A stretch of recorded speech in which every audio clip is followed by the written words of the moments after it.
Friends, हमने interview के बारे में इससे पहले पार्ट 1 वीडियो बनाई है। पार्ट 1 वीडियो लगभग 54 मिनट की है। तो कुछ तकनीकी दिक्कत आने की वजह से वो वीडियो पूरी नहीं हो पाई। पार्ट 1 इस इंटरव्यू वीडियो का सॉरी, वो लगभग 54 मिनट का है। ये पार्ट 2 है। जहां से पार्ट 1 वीडियो समाप्त हुई थी वहीं से अब पार्ट 2 वीडियो स्टार्ट कर रहे हैं। ठीक है, पार्ट 1 वीडियो जहां समाप्त हुई थी वहीं से पार्ट 2 वीडियो हम प्रारंभ कर रहे हैं। तो हमारा प्रश्न अगला यह है कि जो हमारे तथ्यात्मक प्रश्न है, तथ्यात्मक प्रश्न का उत्तर कैसे दें, विश्लेषणात्मक प्रश्न का उत्तर कैसे दें। तथ्यात्मक प्रश्न का उत्तर या तो आपको पता होगा या नहीं पता होगा। यस और नो में उत्तर दोगे। ठीक है, फॉर एग्जांपल आपसे मालूम कर सकते हैं कि उत्तर प्रदेश में जो पीतल का सामान है किस जिले में बनाया जाता है व्यापक स्तर पर। तो आप पता होगा तो मुरादाबाद बोल देंगे, नहीं पता होगा तो नहीं बताने के। ठीक है, या आप क्वेश्चन ऐसा बोल सकते हैं कि जैसे कि उत्तर प्रदेश में यमुना की या गंगा नदी की सबसे अधिक लंबाई किस जिले के अंदर है, या उत्तर प्रदेश में जो गंगा नदी है वो किस जिले में प्रवेश करती है। तो आपको पता होगा तो बिजनौर बोल देंगे, नहीं पता होगा तो नो। तो तथ्यात्मक प्रश्न अगर मान लीजिए एग्जाम्पल 10 क्वेश्चन आपसे मालूम करते हैं, 10 क्वेश्चनों में आपको 3-4 क्वेश्चन नहीं पता, तो वहां पर आप सॉरी कहकर आगे बढ़ सकते हैं, वो इतना बड़ा गुनाह नहीं है। लेकिन अगर विश्लेषणात्मक प्रश्न, कंडीशनल प्रश्न आपसे मालूम किए और वो क्वेश्चन आपको नहीं पता, विश्लेषणात्मक क्वेश्चन आपको नहीं पता, ऐसा बोलेंगे कि सर हमको नहीं पता, तो ये बहुत बड़ा अक्षम्य अपराध हो जाएगा। तो तथ्यात्मक प्रश्न आपको नहीं पता तो वहां सॉरी कहकर आगे बढ़ सकते हैं आप। लेकिन विश्लेषणात्मक प्रश्न का तो आपको उत्तर देना ही देना है। अगर आप इसका नहीं देने के उत्तर, तो बहुत बड़ा आपसे अपराध हो जाएगा। विश्लेषणात्मक प्रश्न का एक उत्तर नहीं होता, एक उत्तर नहीं होता, इसके विश्लेषणात्मक प्रश्न के एक से अधिक उत्तर होते हैं। मतलब को एक क्वेश्चन के कई सारे उत्तर हो सकते हैं, इसलिए विश्लेषणात्मक प्रश्न का एक उत्तर नहीं होता और उत्तर देना ही देना है। ठीक है, तो विश्लेषणात्मक प्रश्न ऐसा आप मालूम कर सकते हैं। आपसे मैं एक उदाहरण की बात कर रहा हूँ, विश्लेषणात्मक प्रश्न की अगर आपसे बात करें तो उदाहरण के तौर पर आपसे मालूम कर सकते हैं कि बताइए, अगर आप किसी सब डिवीजन में एक एसडीएम के रूप में काम कर रहे हैं, आप ही के सब डिवीजन में एक प्राइमरी पाठशाला है, उसमें मध्याह्न भोजन योजना चलती है। मध्याह्न भोजन योजना में जो रसोइये का काम करती हैं उस पाठशाला में वो एक शूद्र वर्ग से संबंधित महिला है। लेकिन उस पाठशाला में अधिकांश बच्चे स्वर्ण वर्ग के हैं, और जैसे ही स्वर्ण वर्ग के, ठीक है, बच्चों के अभिभावकों को यह पता चला कि इस पाठशाला में जो खाना बनाती है वो शूद्र वर्ग की महिला है, तो उन सब स्वर्ण वर्ग के अभिभावक ने यह निश्चय किया कि या तो आप इस महिला को खाना बनाने से हटाएंगे, अन्यथा हम अपने बच्चों को इस पाठशाला से विड्रॉ कर लेंगे। और जो स्वर्ण वर्ग के बच्चों के अभिभावक हैं वो इतने भी सक्षम नहीं है कि उस पाठशाला से अपने बच्चों को विड्रॉ करने के बाद किसी प्राइवेट पाठशाला में या अन्य पाठशाला में उनका शिक्षा का खर्चा उठा पाए। अर्थात वो वहां से अगर वो बच्चे विड्रॉ हुए पढ़ाई से, तो वो अन्य किसी पाठशाला में एडमिशन लेने के लिए आर्थिक आधार पर सक्षम नहीं है। अर्थात वो पाठशाला से हटने के बाद अपने शिक्षा के अधिकार से वंचित हो जाएंगे। अब यहाँ पर दो अधिकार टकरा रहा है। एक तो उस महिला शिक्षा का जातिगत भेदभाव के आधार पर तिरस्कार नहीं कर सकते हम, दूसरा उसके उसका जो रोजगार है उसको नहीं छीन सकते, तीसरा हम जो है उस महिला के साथ साथ इन जो बच्चे हैं इनके शिक्षा के अधिकार को भी प्रोटेक्ट करना। तो ये कंडीशनल प्रश्न हो गया, इसका उत्तर कैसे देना है तो इसमें कोई बहाना नहीं चल सकता कि सर मैं इसको नहीं रिकॉल कर पा रहा। ये कंडीशनल प्रश्न है। एक प्रशासक होने के नाते आपको ये उत्तर इसका देना ही पड़ेगा। वो एक अलग बात है कि सामने वाले अधिकारी आपसे कितने, सामने वाले बोर्ड मेंबर्स आपसे कितने संतुष्ट होते हैं। तो ये तथ्यात्मक प्रश्न जो है नहीं, विश्लेषणात्मक प्रश्न क्यों मालूम किए जाते हैं? ये तो एक तो आपकी धार्मिक झुकाव चेक करने के लिए, धार्मिक झुकाव देखने के लिए, राजनैतिक झुकाव, राजनैतिक झुकाव चेक करने के लिए मतलब ये प्रश्न किए जाते हैं। या आपका जातिगत झुकाव, जातिगत, ठीक है, झुकाव चेक करने के लिए प्रश्न किए जाते हैं। साथ ही साथ आपकी समस्या समाधान, समस्या समाधान की आपकी जो क्षमता है उसको चेक करने के लिए, और आपका निर्णय क्षमता भी चेक करने के लिए, निर्णय क्षमता भी चेक करने के लिए आपको ये प्रश्न किए जाते हैं। आखिर आप मेन चीज आपका तथ्यात्मक प्रश्न कोई काम आएंगे एक प्रशासक बनने के बाद? मेन चीज तो आप धर्म से संबंधित चुनौतियां आएंगी, राजनीतिक चुनौतियां आएंगी, जातिगत चुनौतियां आएंगी, समस्या समाधान भरी चुनौतियां आएंगी, निर्णय क्षमता। तो ये सारी चीजें चेक करने के लिए ये सारे गुण होने चाहिए सकारात्मक दृष्टिकोण से एक अच्छे प्रशासनिक अधिकारी के व्यक्तित्व में। इसलिए इनको चेक करने के लिए विश्लेषणात्मक क्वेश्चन मालूम किए जाते हैं, कंडीशनल क्वेश्चन मालूम किए जाते हैं इंटरव्यू के अंदर। अगर आप इनको, इस क्वेश्चन का उत्तर नहीं देते तो समझ लो बहुत आपने अपने पैर पर कुल्हाड़ी मार ली इंटरव्यू में। अगर तथ्यात्मक प्रश्न का उत्तर आपको नहीं पता तो चलेगा। ओके, तो अगली बात ये हमारा तथ्यात्मक प्रश्न को कैसे डील करें, ठीक है। फिर अगली बात हम करते हैं सॉरी कहने का क्या तरीका होता है। ये हालांकि बहुत छोटी सी हंसने वाली बात है, लेकिन फिर भी सॉरी कहने का तरीका, तरीका क्या है, ठीक। सॉरी कहने का क्या तरीका है? सॉरी आपको थोड़ा सा ये मतलब हास्यास्पद लगेगा कि सॉरी कहने का तरीका नहीं, ये बहुत छोटी छोटी चीजें जो है बोर्ड मेंबर्स नोटिस करते हैं।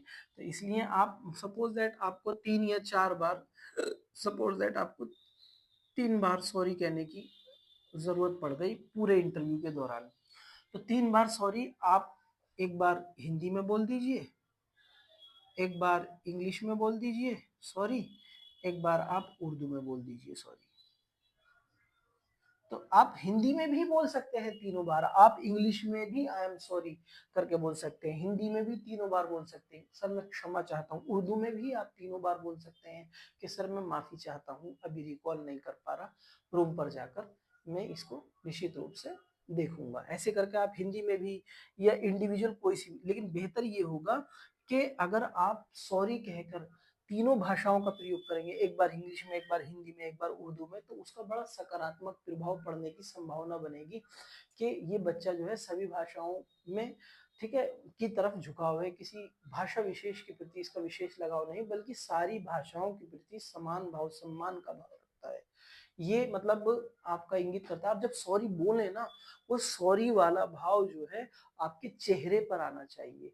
तो सॉरी वाला भाव चेहरे पर आना चाहिए, जैसे कि आप ऐसे ना सर सॉरी, नहीं no I am sorry sir, इस तरीके से मतलब जो जो मतलब सॉरी कहते समय जो नदामत का भाव होता है, नदामत एक उर्दू का शब्द है, जो मतलब गिलानी वाला, आत्मगिलानी वाला जो भाव होता है वो आपके चेहरे पर दिखना चाहिए, जिससे सॉरी कहने पर भी आप नंबर बटोर कर ले जाए। तो ये छोटी छोटी चीजें होती हैं जो आपके इंटरव्यू को यूनिक बनाते हैं। सॉरी कहने का तरीका हो गया आपका। फिर उसके बाद हम अगला बिंदु चलते हैं, अ, उसका उसके बाद हम अगला बिंदु चलते हैं कि आप अगर एमबीबीएस, कोई कैंडिडेट एमबीबीएस या बीटेक या लॉ या एमबीए प्रबंधन या मीडिया बैकग्राउंड की स्टडी करा हुआ है, अगर कोई कैंडिडेट इंटरव्यू में पहुंच गया तो सपोज दैट उसका जो बैकग्राउंड है, एजुकेशन बैकग्राउंड या तो मेडिकल है या प्रौद्योगिकी है या लॉ है, एमबीए है या मीडिया का है, तो ये सारे क्या हो गए, प्रोफेशनल कोर्स हो गए। तो जाहिर सी बात है, अगर आप ये प्रोफेशनल कोर्स करने के बाद सिविल सेवाओं की तैयारी करने के क्रम में अगर इंटरव्यू में जाते हैं तो सीधा प्रश्न मालूम करेगा, you are MBBS doctor, you are MD, you are MS, तो आप अपना फ्यूचर इधर क्यों बनाना चाहते हैं? यो तो आप तो बहुत अच्छा कर सकते हैं मेडिकल के फील्ड में, आप बीटेक एमटेक हैं, आप तो प्रौद्योगिकी के क्षेत्र में, तकनीकी के क्षेत्र में बहुत अच्छा कर सकते हैं, फिर क्यों आप एक प्रशासक बनना चाहते हैं? लॉ के क्षेत्र में, एमबीए के क्षेत्र में, आप प्रबंधन के क्षेत्र में अच्छी सेवाएं दे सकते हैं, क्यों आना चाह रहे हैं आप इधर? या मीडिया के क्षेत्र में आप बहुत कुछ कर सकते हैं। तो आपको इसका, इन सभी का कॉमन उत्तर क्या देना है? सर अगर मैं एमबीबीएस एमबीबीएस प्लस एमडी या एमएस हूँ, तो मैं किसी अगर प्राइवेट सेक्टर में इंडिविजुअल हॉस्पिटल को, एक ही हॉस्पिटल को अपनी सेवाएं दे पाऊंगा। लेकिन अगर एमबीबीएस एमडीएमएस बनने के बाद अगर मैं सिविल सेवा का हिस्सा बन जाता हूँ या सिस्टम के अंदर में एंट्री कर जाता हूँ इस योग्यता के साथ, तो मैं अपने इस ज्ञान को मैं योजनागत स्तर पर योजनागत स्तर पर लागू कराने का प्रयास करूंगा कराने का प्रयास करूंगा करूंगा जिससे व्यापक व्यापक स्तर पर समाज को लाभ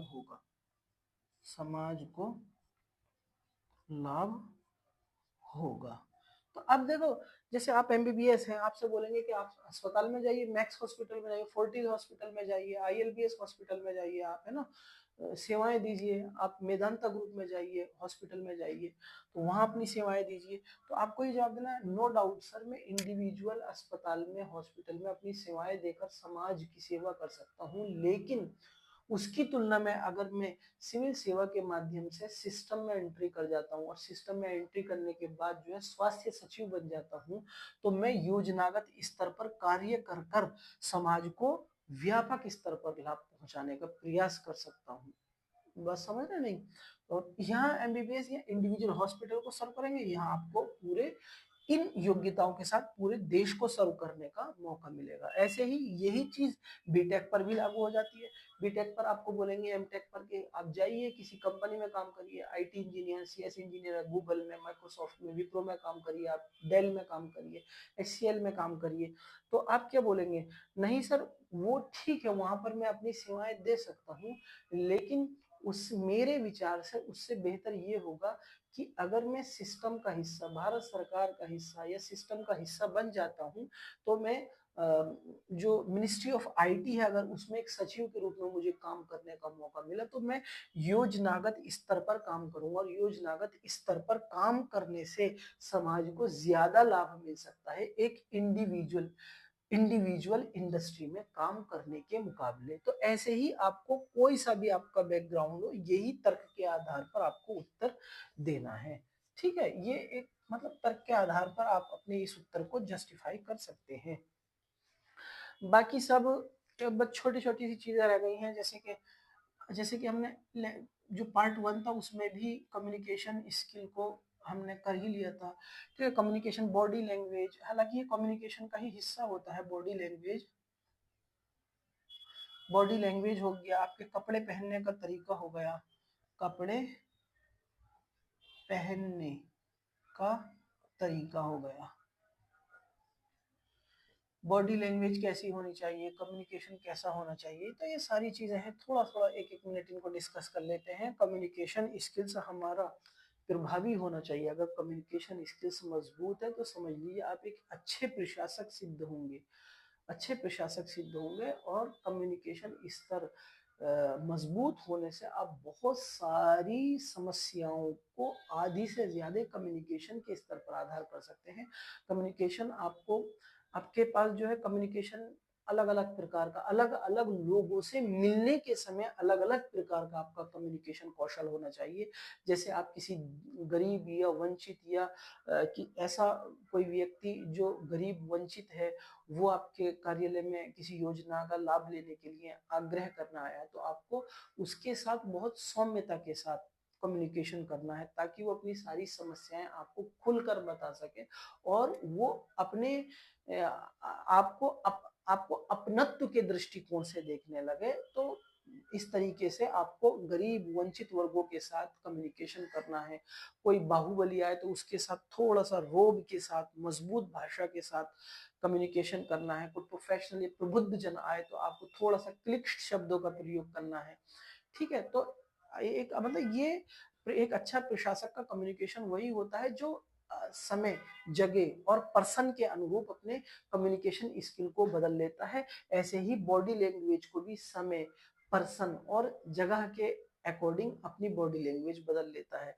वही सिंपल, वही वाली बात, ऊपर वाली बात, आपकी बॉडी लैंग्वेज गरीब के सामने बहुत सौम्य होनी चाहिए, अच्छी होनी चाहिए। आप रोब वाले नहीं होने चाहिए, लेकिन किसी बाहुबली, किसी भ्रष्ट आदमी या किसी जो लॉ एंड ऑर्डर के लिए चुनौतीपूर्ण व्यक्ति है उसको साथ रफ एंड टफ आपकी बॉडी लैंग्वेज होनी चाहिए। ठीक है, आप कोई प्रबुद्ध जन वर्ग हैं उनके साथ आपकी अच्छी बॉडी लैंग्वेज होनी चाहिए, प्रोफेशनल बॉडी लैंग्वेज होनी चाहिए। कपड़े पहनने का तरीका आपका, जब इंटरव्यू में जाएंगे तो बहुत फॉर्मल होना चाहिए। मैं एक एग्जांपल दे सकता हूँ, मैं के साथ बता रहा हूँ। कपड़े पहनने का तरीका, आप ब्लेजर पहन सकते हैं, ब्लेजर के साथ पैंट प्लस शर्ट। ब्लेजर आप नेवी ब्लू पहन सकते हैं, पैंट नेवी ब्लू और स्काई ब्लू आप शर्ट पहन सकते हैं। फिर उसके साथ जो है टाई और मोजे, विशेष ध्यान रखना, टाई और मोजे जो है आपको पहनने हैं, लेकिन बहुत ज्यादा अपोजिट कलर के नहीं पहनने, इतने अपोजिट कलर के नहीं पहनने जिससे बोर्ड मेंबर की विशेष नजर का आकर्षण आपके टाई और मोजे बन जाए। और मिलते जुलते कलर पहनने हैं, आकर्षण नहीं। ठीक है, बेहतर है आपका जो स्पेक्स है, चश्मा अगर नजर का, ठीक है, स्पेक्स है तो बहुत फॉर्मल स्पेक्स होना चाहिए, ओवर लुक वाला, ना ज्यादा बहुत बड़ा ना ज्यादा छोटा, जो प्रोफेशनल लुक होता है उस तरीके का स्पेक्स होना चाहिए। बाल जो है आपके बिल्कुल एकदम कढ़े हुए होने चाहिए। अगर आपके बाल बिखरे हुए हैं तो वो आपकी मतलब आपकी वो गैर जिम्मेदाराना व्यवहार को दर्शाते हैं। अगर बिखरे हुए बाल हैं, शेविंग नहीं है आपकी, अगर दाढ़ी हल्की रखाते हैं तो कोई दिक्कत वाली बात नहीं, अगर शेविंग करते हैं तो प्रॉपर शेविंग होनी चाहिए आपकी। ठीक है, और एक बहुत बड़ी चीज है कि जैसे कि हम अलग अलग धार्मिक आस्था होती है हमारी, जैसे कि कलावा बांधते हैं और अलग अलग जो हमारे जो रत्न होते हैं, रत्न की अंगूठी पहनते हैं, गले में बहुत चीजें धागा वगैरह डालते हैं। तो बेहतर है कि उन चीजों को हम दिपका लें, वरना उन पर अनावश्यक प्रश्न उठना तय है। ठीक है, तो या तो आपको बहुत डीप नॉलेज होनी चाहिए कलावे की, या आप कुछ गले में धागा वगैरह डाले हुए हैं, या रत्न एवं रत्न की रत्न आभूषण जो धार्मिक दृष्टिकोण से जो जो मतलब धार्मिक दृष्टिकोण से यूज करते हैं, तो बेहतर है कि उन चीजों को दिपका लें। वरना अगर आप उतार सकते हैं उतने समय के लिए उतार सकते हैं, बाद में उनको धारण कर लेना। तो इस तरीके से हम इंटरव्यू में ड्रेसिंग सेंस होना चाहिए, क्योंकि प्रशासक जब जाता है, फील्ड में जाता है, सेलेक्ट होने के बाद एसडीएम जाते हैं, पुलिस की तो सिविल सेवा होती है, सॉरी यूनिफॉर्म होती है, बाकी अन्य सेवाओं में तो आप सिविल ड्रेस में ही रहते हैं। तो आप, क्योंकि सारा समाज या हर वर्ग जो है आपको आप आकर्षण के बिंदु होते हैं हर वर्ग के, समाज के, इसलिए आपका प्रॉपर ये जरूरी है कि ड्रेसिंग सेंस बहुत अच्छा होना चाहिए।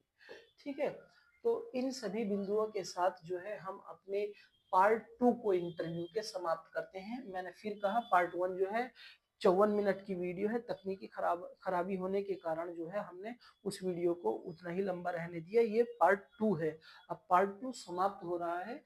मैं समझता हूँ मोटे मोटे जो आयाम हैं हमने इंटरव्यू के सभी कंप्लीट कर लिए। फिर भी आपकी नज़र में कुछ ऐसे आयाम जो रह गए हों तो आप कमेंट बॉक्स में निश्चित रूप से बताएं, हम उन पर भी वीडियो बनाकर एक डाल देंगे। ठीक है, इसी के साथ मैं आप सभी लोगों का धन्यवाद बोलता हूँ। Thank you.